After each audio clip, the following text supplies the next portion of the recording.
गरीब ससुराल में आई अमीर चुड़ैल बहू। भावना और महेश ने अपने बड़े बेटे आलोक की शादी एक अमीर घराने की लड़की से की थी। अमीर होने की वजह से रीना को खुद पर बहुत ज्यादा ही घमंड था और वो अपने आगे किसी की एक नहीं सुनती थी। अरे बहू, जरा तोड़े मेरे पैर दबा दे। कल से जब से काम पर से आया हूँ बड़ा दर्द है। क्या क्या कहा आपने बापूजी?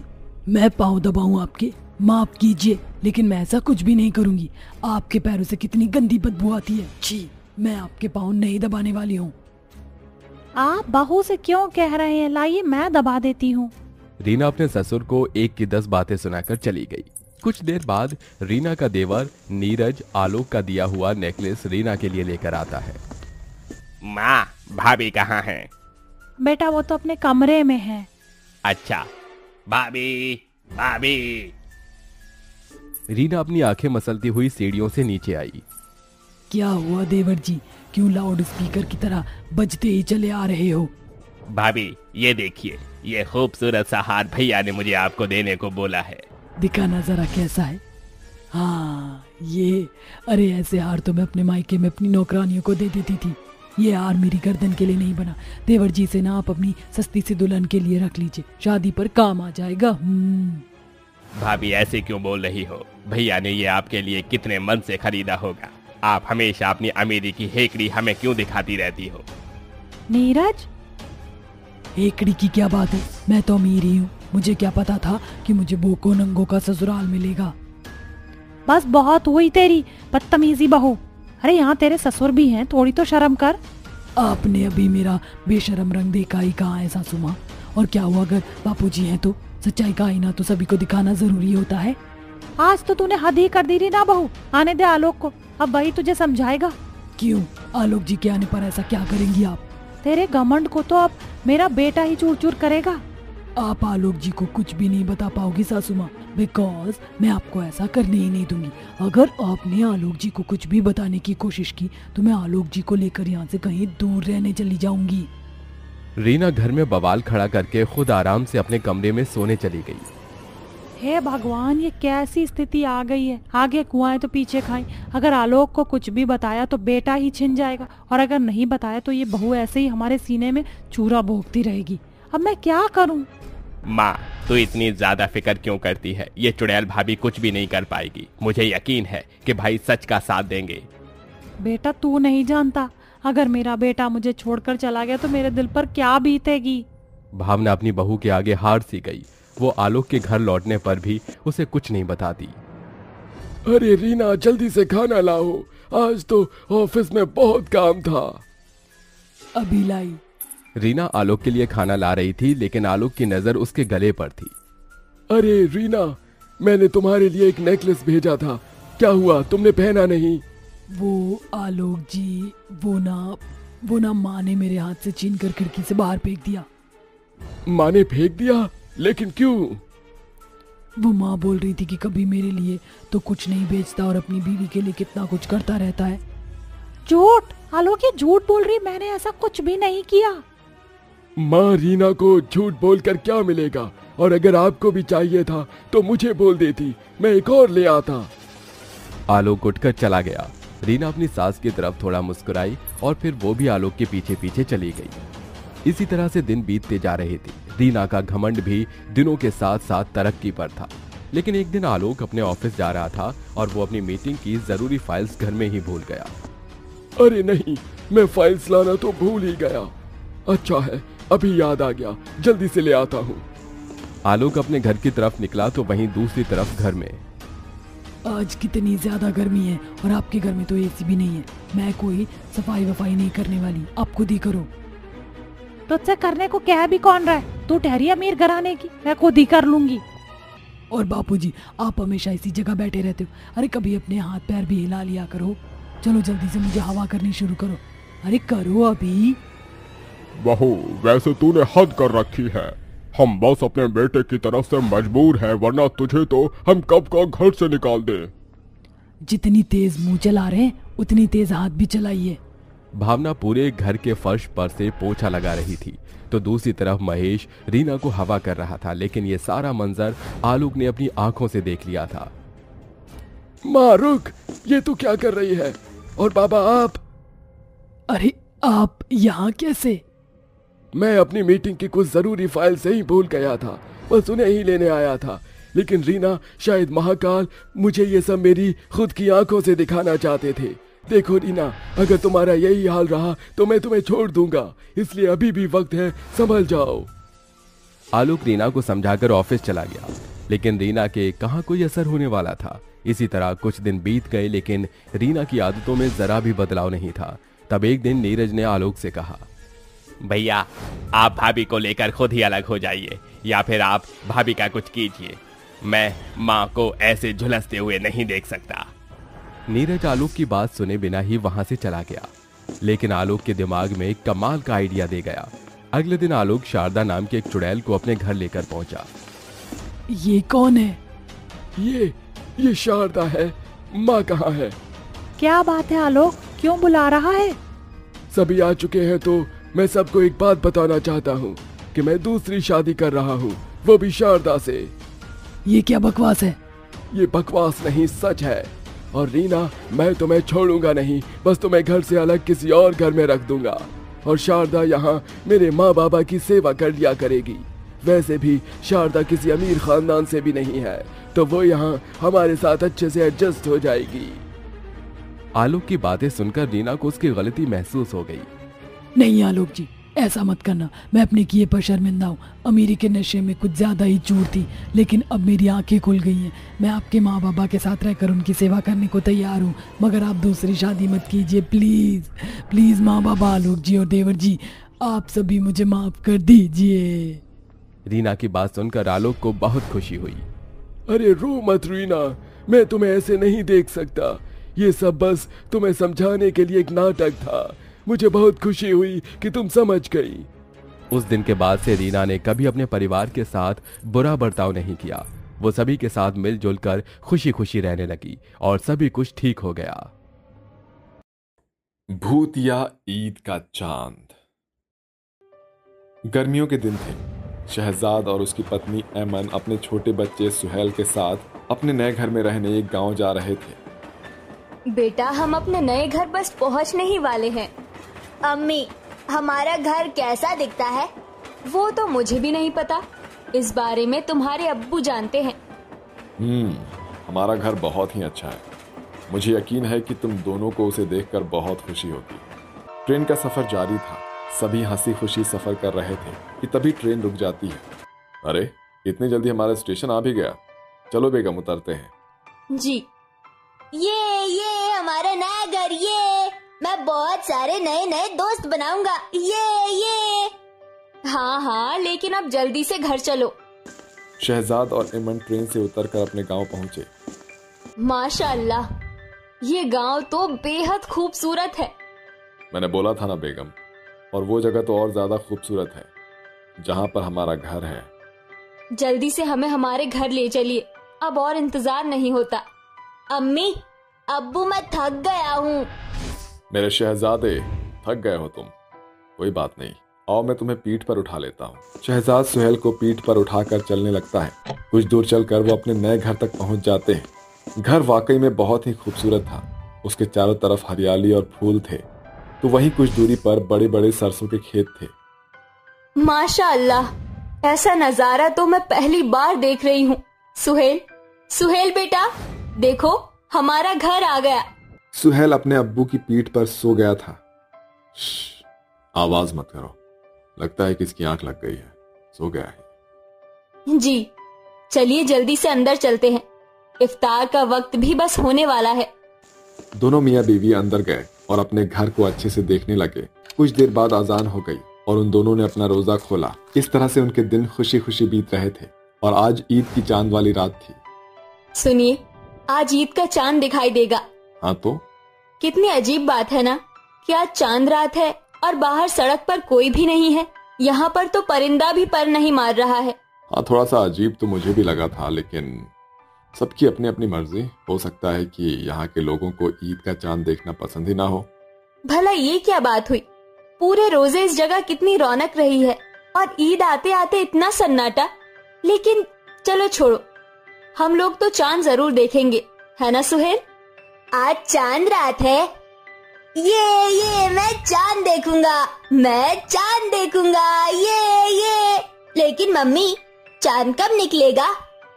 वो रात को निकलेगा। अब चलो जल्दी से रोजा खोल लो। पूरे परिवार ने रोजा खोला और नमाज कुरान पढ़कर सभी ईद का चांद देखने अपनी छत पर चढ़ गए। ये चांद कुछ अजीब सा लग रहा है ना? उस चांद का रंग लाल था और उसके दाग में एक बहुत ही भयानक सा चेहरा दिख रहा था। चमगादड़ भी उड़ रहे थे और पूरा मंजर बहुत ही भयंकर था। ऐसे नहीं बोलते हैं अमन। नहीं, मेरा मतलब वो नहीं था। अम्मी, तो ये है ईद का चांद। हाँ बेटा, यही है। अब जल्दी से दुआ मांग लो। पता है, अल्लाह छोटे बच्चों की दुआ जल्दी कबूल करता है। अमन ने सुहेल से ऐसा कहकर अपनी आंखें बंद कर ली और दुआ मांगने के लिए अपने हाथ उठाए। बिल्कुल ऐसा ही शहजाद ने भी किया। ये अम्मी अब्बू क्या करने लगे? अब मैं क्या करूं? सुहेल ऐसा सोचते हुए चांद देख रहा था कि तभी चांद जोर जोर से भयानक तरीके से हंसने लगा। अब तुम लोग गए, तुम्हारी हिम्मत कैसे हुई यहां आने की? अब तुम नहीं बचोगे।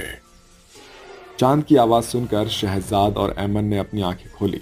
अचानक जोर जोर से हवाएं चलने लगी। दूर जंगल से भयानक जानवरों के रोने की आवाजें आने लगी। या अल्लाह, ये क्या हो रहा है? जल्दी से नीचे चलिए। हाँ चलो, जल्दी करो। इतनी भी क्या चलती है, हाँ? अमन ने सुहेल को पकड़ा हुआ था कि तभी चांद से बहुत ही भयानक 2 हाथ निकल कर आए और उन्होंने सुहेल को दबोच लिया। छोड़ दो मेरे बेटे को। या अल्लाह, छोड़ो मेरे बच्चे को। चांद लगातार भयानक हंसी में हंस रहा था और हंसते हंसते उसने सुहेल को अमन के हाथ से छुड़ा लिया। अम्मी! बेचारा छोटा सा बच्चा चिल्लाता रह गया और अम्मी अब्बू कुछ भी नहीं कर सके। वो भूतिया चांद उसे अपने साथ लेकर जा चुका था, लेकिन ये सारा मंजर देखकर अमन पागल सी हो गई थी और उसने बाहर गांव में जाकर एक हंगामा मचा दिया। मेरा बच्चा, कोई तो मेरी मदद करो, इसे कोई मेरे पास ले आओ। अरे अभी तो हमारी जिंदगी में खुशियां आनी बस शुरू ही हुई थी। मेरे अल्लाह, तूने हमसे हमारी खुशियों का जरिया ही ले लिया। तूने ऐसा क्यों किया अल्लाह? अमन और शहजाद की आवाज सुन सभी गांव वाले बड़े लोग निकल कर आ गए। तभी उनमें से एक बूढ़ा आदमी बोला, ये तो होना ही था। क्या मतलब है आपका? अरे भाई, तुम आज सुबह से ही यहाँ पर सन्नाटा देख रहे होगे, है ना? ये सन्नाटा इसी भूतिया चांद की वजह से था। मैं कुछ समझा नहीं। मैं समझाता हूँ। मुझे कुछ नहीं जानना और समझना है। मुझे बस मेरा बच्चा चाहिए। बस कोई मुझे मेरा सुहेल लौटा दो। बस मुझे और कुछ नहीं चाहिए। संभालो खुद को बेटी, अब तुम्हारा बच्चा कभी वापस नहीं आएगा। क्यों नहीं आएगा? और ये चांद आखिर चाहता क्या है? क्यों इसने मुझसे मेरा बच्चा ले लिया? संभालो खुद को बेगम। सब कुछ कुदरत है। किसी ने सोचा भी नहीं होगा कि एक तरफ चांद इतना खूबसूरत है तो वहीं दूसरी तरफ वो इतना खतरनाक भी हो सकता है। हाँ, लेकिन ये सब कुछ बस कुदरत का ही खेल है। अब तुम लोग भी अपने बच्चे को भूल जाओ, क्योंकि अब कोई नहीं जानता कि वो कहाँ है। लेकिन अब्बा, हम उसे कैसे भूल जाएं? और इस चांद ने हमारे बच्चे के साथ ऐसा क्यों किया? वहां हम भी तो मौजूद थे। इसी के बारे में मैं तुम्हें बताना चाहता हूँ। सुनो, आजम और जुबैर 2 भाई थे। रोजों के दिन चल रहे थे और आज ईद का चांद दिखाई देने वाला था। जुबैर, आजा ईद का चांद देखने चलते हैं। मैं अभी अपना बहुत जरूरी काम कर रहा हूँ, अभी नहीं आ सकता।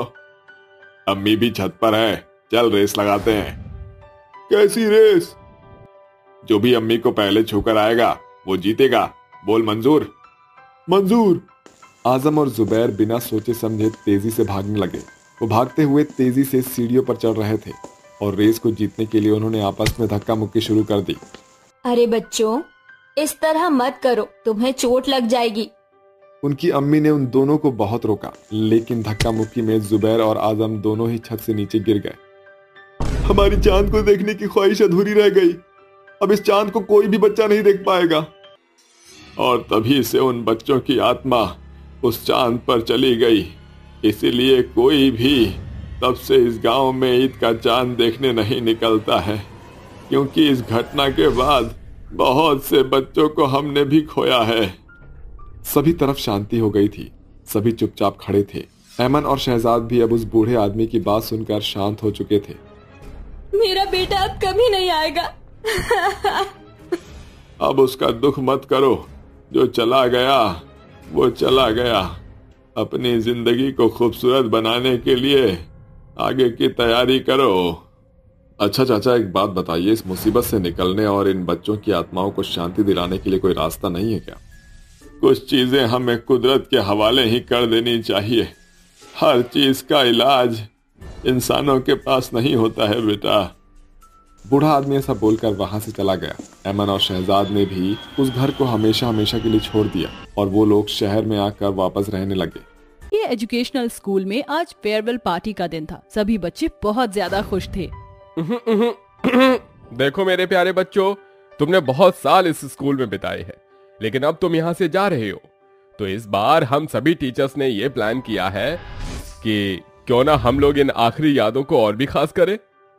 इस बार हम लोग अपने स्टूडेंट्स को कश्मीर के खूबसूरत वादियों में ट्रिप के लिए लेकर जाएंगे। टीचर की इतनी बात सुनते ही सभी स्टूडेंट्स बहुत खुश हुए।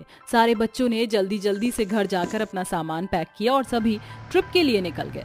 बस अपनी रफ्तार पर आगे बढ़ रही थी। सभी बच्चे और टीचर्स नाचते गाते अपना सफर कर रहे थे, लेकिन उन्हीं में ज़ारा कुछ खोई हुई सी थी।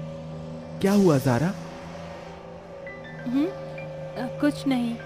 ये इतनी बकबक करने वाली लड़की आज इतनी शांत कैसे है? जरूर कोई तो बात है। तभी ज़ारा से चिढ़ने वाली एक लड़की मीरा बोली, होंगे इनके ही घर के कोई मसले। मीरा की इतनी बात सुनकर ज़ारा की आंखों में आंसू आ गए। अम्मी, मुझे आपसे बात करनी थी। वो अम्मी, कल हमारे स्कूल से सभी स्टूडेंट्स टीचर्स के साथ ट्रिप पर जा रहे हैं, क्या मैं भी? बस ज़ारा, यहीं ठहर जा। अम्मी, हमेशा लड़कियों पर ही क्यों पाबंदियां लगाई जाती हैं? आप भाईजान को भी तो हर जगह जाने देती हो, फिर मुझे क्यों नहीं? तभी ज़ारा के अब्बू आ गए। ज़ारा ने बिना डरे सारी बात अपने अब्बू को बता दी। अब्बू, क्या मुझे मेरी मर्जी से एक भी काम करने का हक नहीं है? आप बस मुझे मेरी जिंदगी की ये चंद दिन दे दीजिए, फिर मैं आपसे कुछ भी नहीं मांगूंगी। ठीक है, सिर्फ तुम्हारी जिद की वजह से बेटा हम तुम्हें जाने दे रहे हैं, लेकिन मेरी बच्ची, मेरी एक बात जरूर याद रखना कि जिद के काम कभी भी अच्छे नहीं होते हैं। ज़ारा ने पूरी बात अपने दोस्तों को सुनाई और ज़ारा रोने लगी। अरे पागल, अब तो तेरे पापा ने परमिशन दे दी है, तो अब कैसा रोना? अर्जुन, पता नहीं क्यों मुझे कुछ भी सही नहीं लग रहा है। अब तुम ज्यादा मत सोचो। इसी तरह सभी बच्चे बातें करते हुए चल ही रहे थे कि तभी अचानक से आसमान से बहुत ही जोर की बिजली चमकी। उसकी आवाज इतनी भयानक थी जैसे मानो आसमान ही फट गया हो। शांत हो जाओ बच्चों, बस थोड़ा सा मौसम खराब है। बार बार बहुत तेज बिजली चमकने की वजह से बच्चे बहुत डरने लगे। बस चलती चलती अचानक एक होटल के आगे रुकी। वो होटल देखने से बहुत पुराना लगता था, लेकिन बच्चों को डरते देख टीचर्स बिना सोचे समझे उस होटल में चले गए। ये होटल तो मेरी पर्सनैलिटी से बिल्कुल भी सूट नहीं करता। दो बच्चों को एक एक कमरा दिया गया। मीरा और ज़ारा दोनों एक कमरे में थी। एक तो इतना बुरा होटल, ऊपर से इस बहन जी के साथ। अरे मुझे किसी और के साथ कमरा नहीं मिल सकता था? तुम्हें मुझसे ऐसी भी क्या दिक्कत है? और मेरे अब्बू कहते हैं कि किसी की भी जगह की बुराई नहीं करनी चाहिए। मुझे मत सिखाओ। दोनों लड़कियां सो गई। सभी स्टूडेंट्स सो ही रहे थे कि तभी मीरा की आंख खुली। मीरा, कहाँ जा रही हो? मीरा! ज़ारा ने उसे बहुत आवाजें दी, लेकिन मीरा पर उसकी एक भी आवाज का असर नहीं हुआ। वो नींद में से इसी तरह चले जा रही थी जैसे मानो उसे कोई कंट्रोल कर रहा हो। मीरा अपने कमरे से बाहर आ गई और सीढ़ियों से उल्टी होकर अपने हाथ पैर तोड़कर नीचे उतरने लगी। या अल्लाह, या अल्लाह, ये सब क्या है? मैं क्या करूं? ये सब कुछ अपनी आंखों से देखकर ज़ारा पागल सी हुई जा रही थी कि तभी वहां अर्जुन और मीरा का दोस्त लकी आ गए। क्या हुआ ज़ारा? Are you okay? वो मीरा, वो अर्जुन, हमें कुछ करना होगा, वो खतरे में है। क्या तुमने और मीरा ने खतरा खतरा लगा रखा है? साफ साफ बोलो। ज़ारा की जुबान भी लड़खड़ा रही थी। इससे पहले कि वो उन्हें कुछ बताती, बाहर से मीरा के रोने और चिल्लाने की आवाजें आने लगी। बाहर मत जाना। कैसी बातें कर रही हो? बाहर मीरा मुसीबत में है और तुम्हें अपनी पड़ी है। मैं उसे बचाने जा रहा हूँ और तुम लोग भी मेरे साथ चलो। नहीं नहीं। कैसी लड़की हो तुम ज़ारा? यहाँ तुम्हारी क्लासमेट मुसीबत में है और तुम उसे बचाने से इनकार कर रही हो।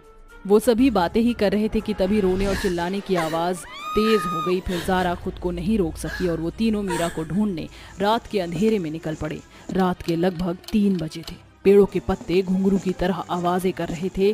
ज़ारा और अर्जुन पीछे और लक्की आगे की तरफ चल रहा था कि तभी लक्की चलता चलता रुक गया। क्या हुआ? लक्की कुछ नहीं बोला और अचानक ही उसने बहुत तेज तेज भागना शुरू कर दिया। लकी! लक्की रुको, लक्की! कुछ देर बाद ज़ारा और अर्जुन भी लक्की के पीछे भागे, लेकिन कुछ दूरी पर जाकर वो दोनों गायब हो गए। अब ज़ारा और अर्जुन दोनों को ही बहुत ज्यादा डर लग रहा था। अर्जुन, यहाँ कुछ सही नहीं है। मुझे लगता है कि हमें वापस लौट जाना चाहिए। वो सब तो ठीक है ज़ारा, लेकिन हम किस रास्ते से यहाँ आए थे और हम लकी को यहाँ कैसे छोड़कर नहीं जा सकते? लेकिन वो दोनों ही अपना रास्ता भूल चुके थे कि तभी उन्हें किसी के कदमों की आवाज सुनाई दी, जैसे मानो कोई उनकी तरफ ही आ रहा हो। वो दोनों बहुत डर गए और भागने लगे। तभी उनके सामने मीरा आ गई। उसका चेहरा भयानक था। उसके पूरे चेहरे पर लाल नसें दिखाई दे रही थीं और उसकी खाल सफेद पड़ चुकी थी। मीरा, क्या है ये? मीरा उन्हें देखकर थोड़ा सा मुस्कुराई और फिर वहीं गिर गई। ज़ारा उसके पास गई। अर्जुन, मेरी मदद करो। अर्जुन, हमें मीरा को बचाना है। अर्जुन! अर्जुन!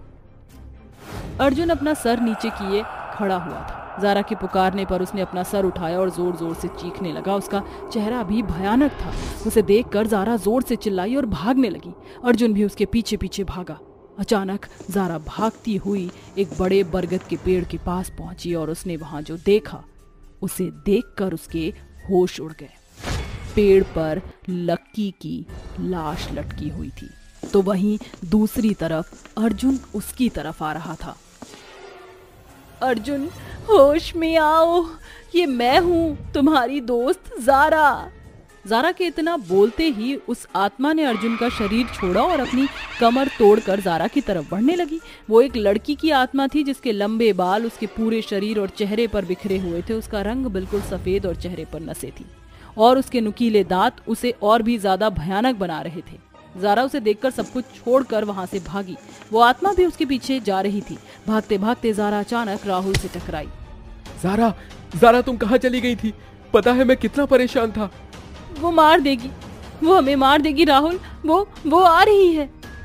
रिलैक्स, यहाँ कोई नहीं है, मैं तुम्हारे साथ हूँ। ज़ारा ने पलटकर देखा तो वहाँ कोई भी नहीं था और सवेरा हो चुका था। उसको रात की सारी बातें याद आने लगी और वो वहीं बेहोश हो गई। राहुल ने उसे संभाला और उसे होटल तक लेकर आया। मैं कहाँ हूँ?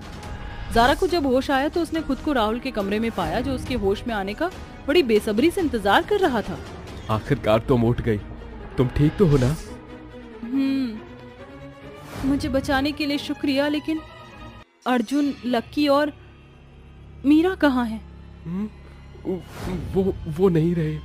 पुलिस भी उन तीनों की मौत का कोई पता नहीं लगा पाई, लेकिन होटल के रिसेप्शन से पूछने पर पता चला कि एक बार इसी तरह एक स्कूल से बच्चे ट्रिप पर आए थे। वो लोग इसी होटल में ठहरे थे। उनमें एक लड़की की यहाँ हत्या कर दी गई थी और उसकी लाश बरगद के पेड़ पर मिली थी। बस तभी से इस होटल और जंगल में कोई नहीं आता है। सारी बात सुनकर पुलिस ने उस होटल को हमेशा हमेशा के लिए बंद करवा दिया और ये फैसला लिया गया कि अब से उस जगह पर कोई भी ट्रिप के लिए नहीं आएगा।